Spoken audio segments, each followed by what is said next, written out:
સુરતમાં ખાડીપુરને લઈ લોકોમાં રોષ.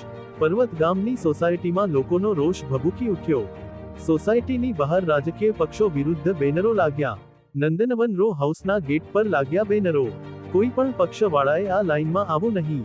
જ્યાં સુધી ખાડીપુરનો નિકાલ નહીં થાય ત્યાં સુધી વોટ માંગવા પણ આવવું નહીં. ખાડીપુરને લઈ સોસાયટીના ઘરમાં પાણી ભરાઈ ગયા હતા. 3 દિવસ સુધી લોકો ઘરમાં જ કેદ થવા પર મજબૂર બન્યા હતા.